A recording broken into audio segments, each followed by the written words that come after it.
Bonjour à tous et à toutes. Merci aux organisateurs pour l'invitation. Merci à vous toutes et à vous tous pour votre présence. Alors, on va demander de parler des liens entre... J'ai mis un S, j'ai ajouté un S au titre qui avait été suggéré, parce que des liens, il y en a beaucoup entre transition énergétique, dans le contexte évidemment des changements climatiques et des objectifs de développement durable. Je vais commencer par quelques petits rappels. Difficile d'avoir un climatologue sans laisser parler un tout petit peu de climatologie. Donc, petit rappel, on a vraiment réussi, avec nos activités humaines et nos émissions de gaz à effet de serre, à changer assez fondamentalement la composition de l'atmosphère. Et cela a malheureusement, au passage, déréglé le système climatique. Pour illustrer ce point-là, je voudrais vous montrer, et on va éteindre pour que vous voyez mieux, cette très belle animation qui montre en parallèle sur la gauche l'épaississement avec le temps depuis 1850 de la couche de CO2 autour de la Terre. Ce qui est montré, les unités, ce sont les concentrations en parties par million, donc en millionième dans l'atmosphère, 280 au début de la révolution industrielle, 415 aujourd'hui. Vous avez les mois de l'année autour du cercle, mais peu importe. Et cette visualisation, elle permet vraiment de comprendre la comparaison que j'aime bien faire entre l'accroissement de la concentration du CO2 et l'épaississement d'une couche d'isolant thermique autour de la Terre. Parce que c'est vraiment cela que l'on fait. On épaissit une couche d'isolant thermique, et si on comprend cette comparaison, on comprend pourquoi, et on comprend sans aucun modèle climatique, on comprend pourquoi il est si important d'arriver le plus vite possible vers des émissions nulles de gaz à effet de serre, de CO2 en particulier, parce que tant qu'on n'est pas à des émissions nulles, la couche va continuer à s'épaissir et nous à étouffer en dessous. Et le diagramme de droite montre évidemment l'augmentation de température. On a déjà gagné 1 degré à peu près depuis 1850. On s'approche rapidement du cercle rouge qui représente 1,5 degré au-dessus du niveau pré-industriel, et on n'est pas très loin du cercle extérieur qui représente 2 degrés au-dessus du niveau pré-industriel. Alors bien sûr, les deux évoluent ensemble, en parallèle. On sait bien que corrélation n'égale pas causalité. On ne se base pas que sur cette corrélation, bien sûr, pour affirmer ce que les climatologues compétents affirment, à savoir que le réchauffement, en tout cas depuis le milieu du XXe siècle, est clairement dû à cette augmentation de la concentration en CO2 et en gaz à effet de serre. Il y a bien d'autres preuves de cela, mais ce n'est pas un cours de climatologie aujourd'hui, donc je ne vais pas rentrer dans ce sujet-là. Alors, ça, ce qui est montré là à droite, c'est la température moyenne, en moyenne mondiale, mais il n'y a pas que la température moyenne qui évolue. Il y a toute une série d'événements extrêmes qui changent, soit en intensité, soit en probabilité. Le nombre de jours extrêmement chauds, le nombre d'événements de pluie très intenses, puisque dans un climat qui se réchauffe, il y a plus d'évaporation à la surface des océans, donc plus de vapeur d'eau dans l'atmosphère, plus de possibilités, si les conditions sont réunies pour qu'il pleuve, d'avoir des pluies très intenses.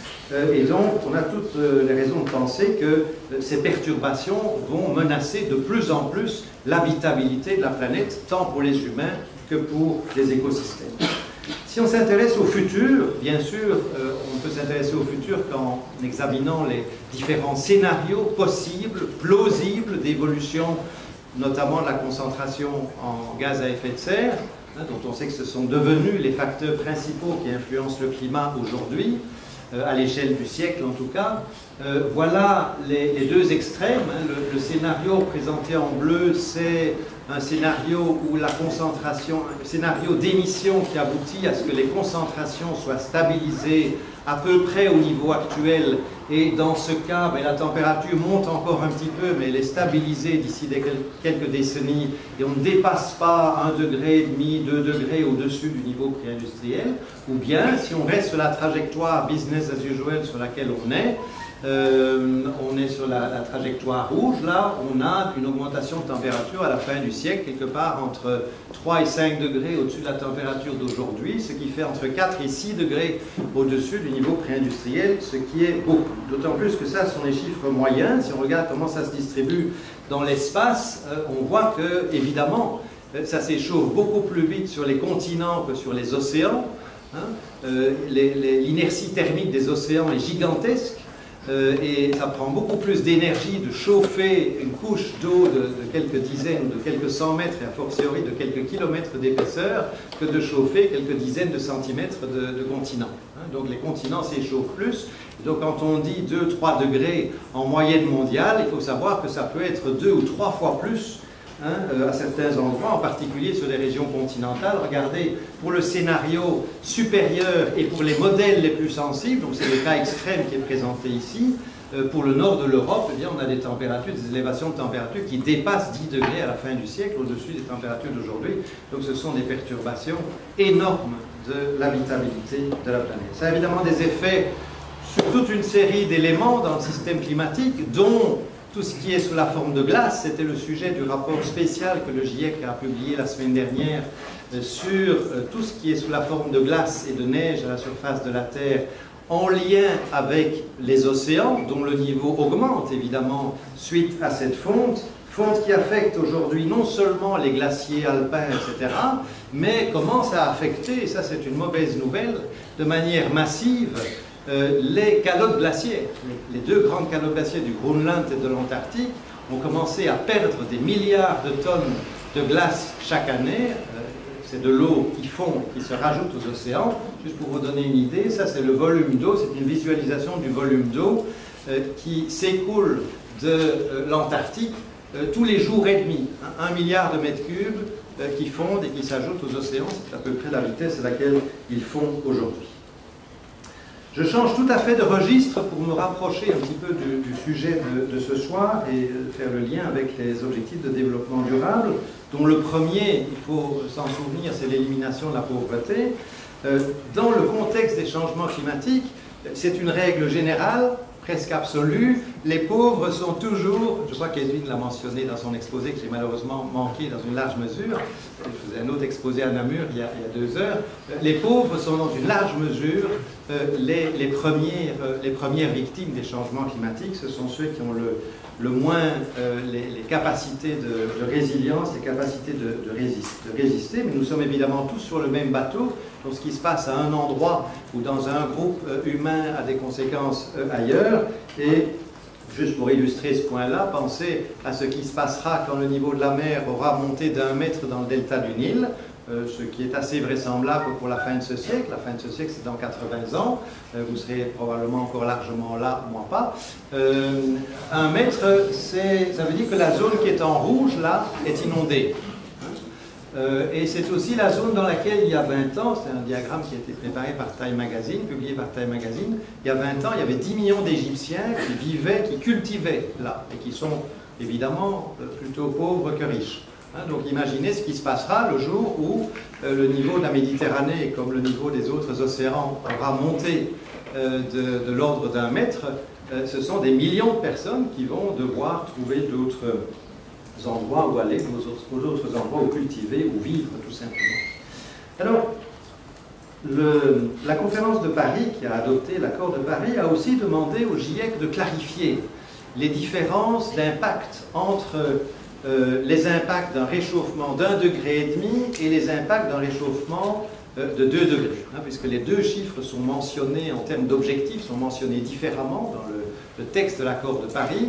L'objectif de l'accord de Paris, c'est de tout faire pour rester bien en dessous de 2 degrés, dit le texte, tout en poursuivant des efforts pour ne pas dépasser 1,5 degré de réchauffement. Donc c'est un exemple magnifique de l'ambiguïté diplomatique dont les négociateurs sont capables, mais ils ont en même temps, lors de la même conférence, invité le GIEC à produire le rapport qui a été publié il y a tout juste 1 an, le 8 octobre de l'année dernière, il y a presque 1 an.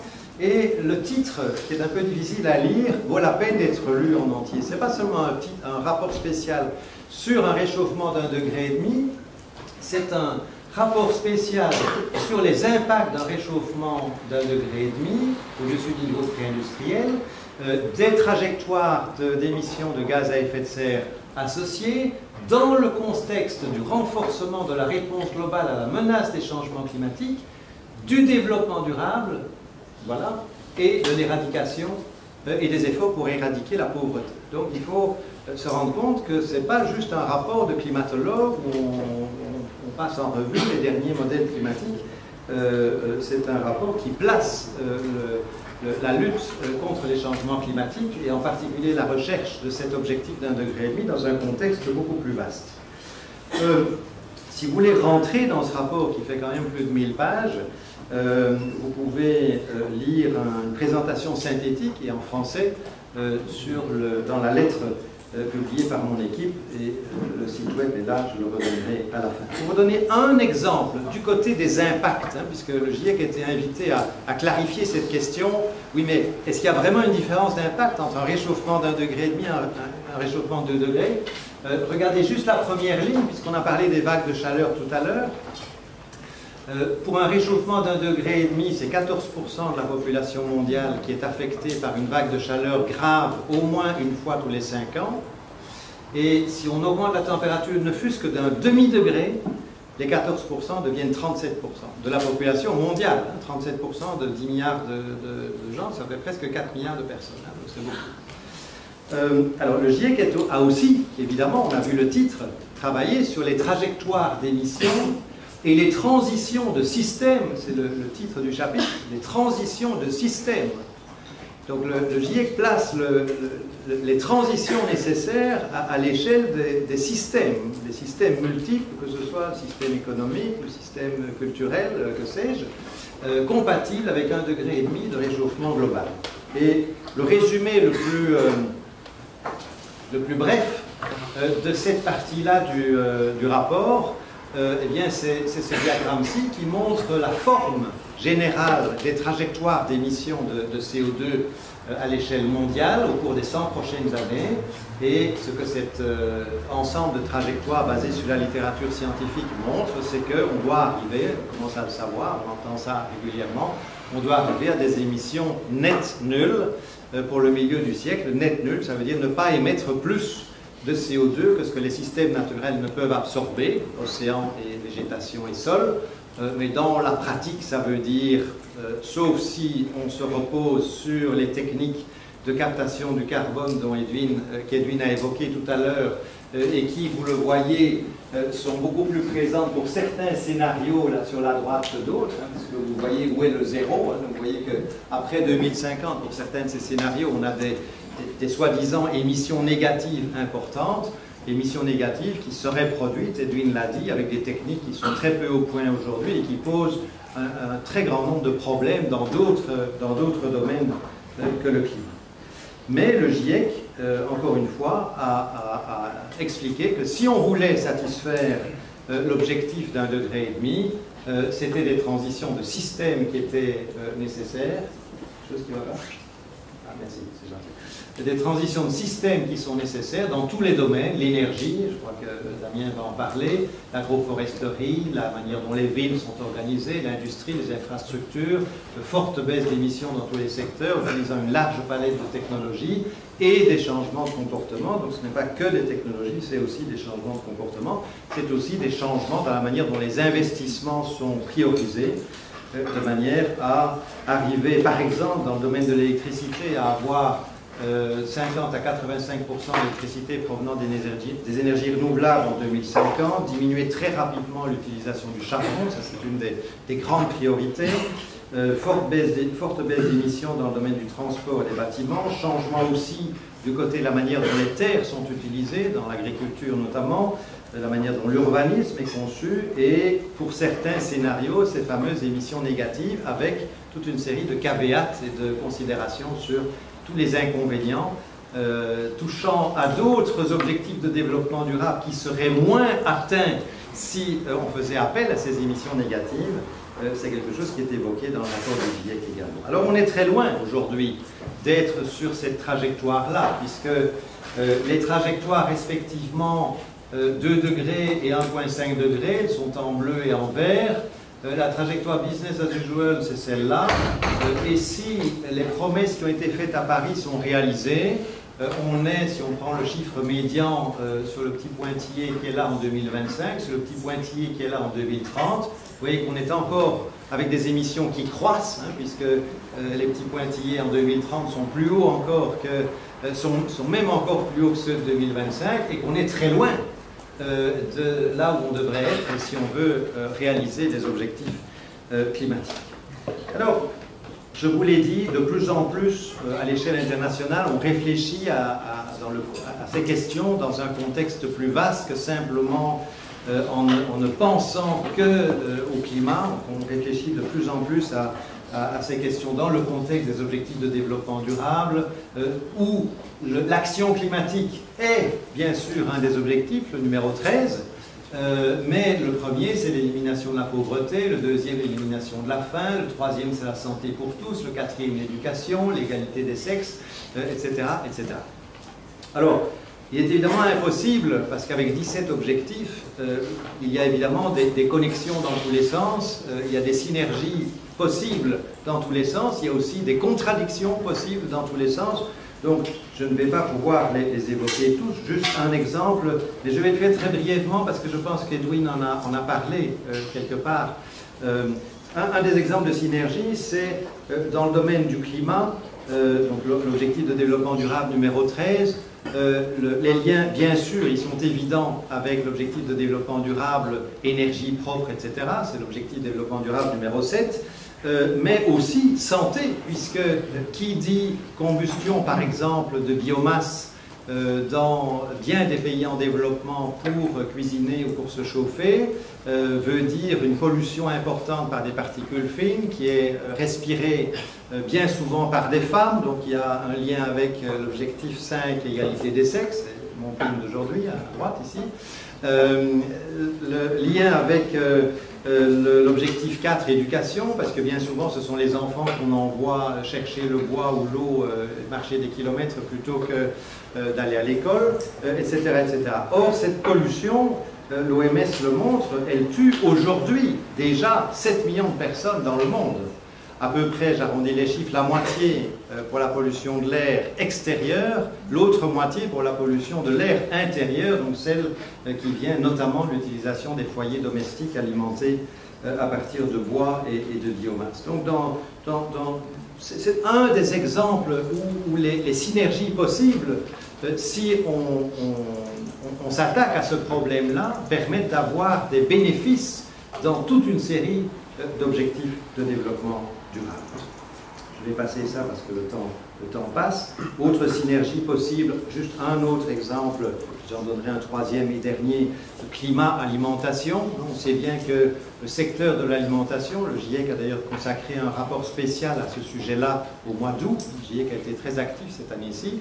On sait bien que la consommation de viande, en particulier provenant de ruminants, donc les bovins, les ovins, est particulièrement émettrice de gaz à effet de serre. Il y a aussi tous les intrants en amont de l'alimentation du bétail.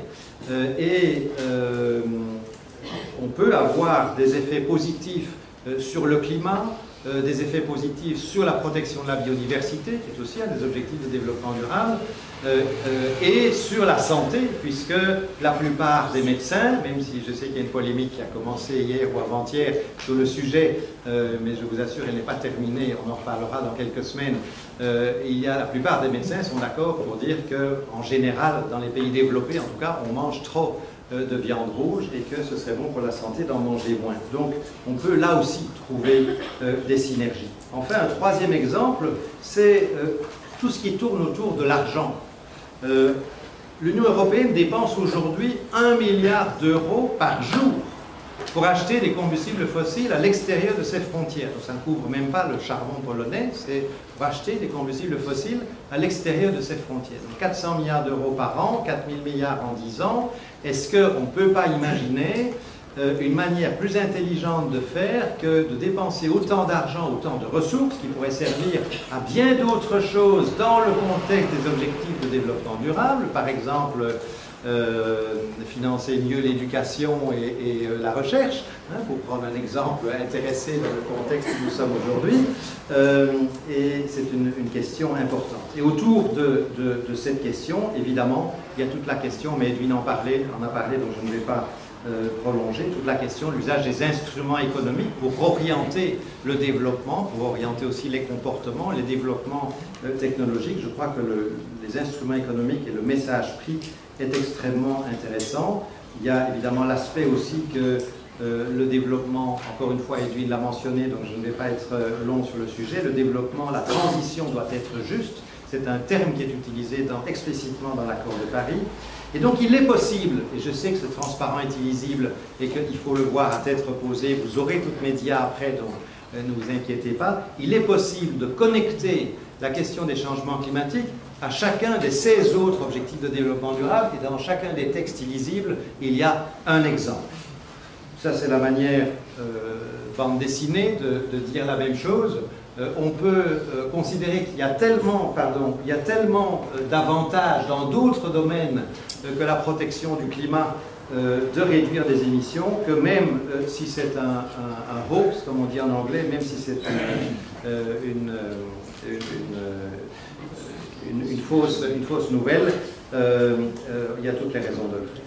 Dernière illustration de ces synergies, c'est une approche plus macro, c'est tout nouveau, c'est un rapport qui a été présenté la semaine dernière à l'Assemblée Générale des Nations Unies et dont j'ai l'honneur d'être un des co-auteurs. C'est un rapport qui vient de sortir, dont le titre c'est « The Future is Now, Science for Achieving Sustainable Development ». C'est un rapport où on essaie justement de faire le diagnostic de la lenteur avec laquelle le progrès vers la mise en œuvre des objectifs de développement durable se fait. On propose six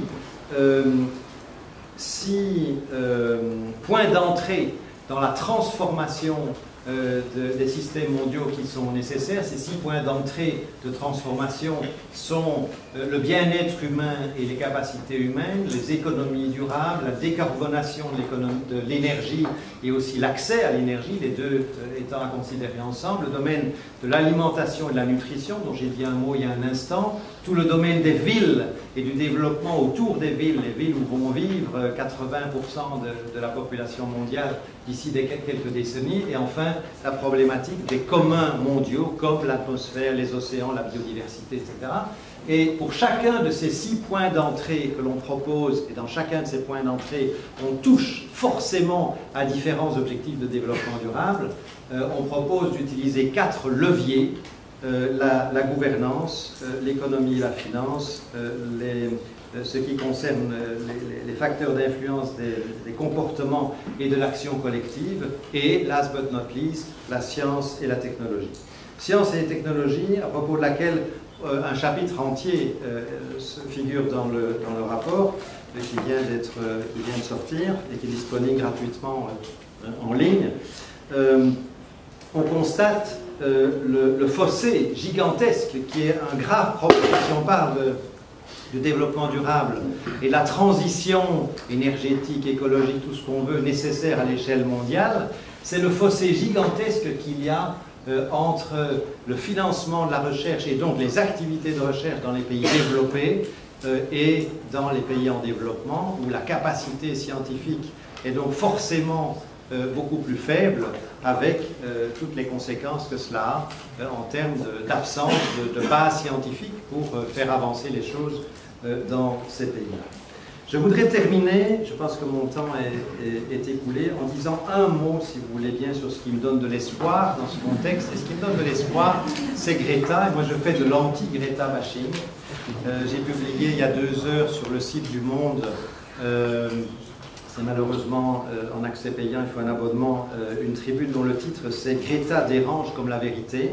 Vous pouvez lire le début, la suite j'essaierai de la mettre sur mon propre site.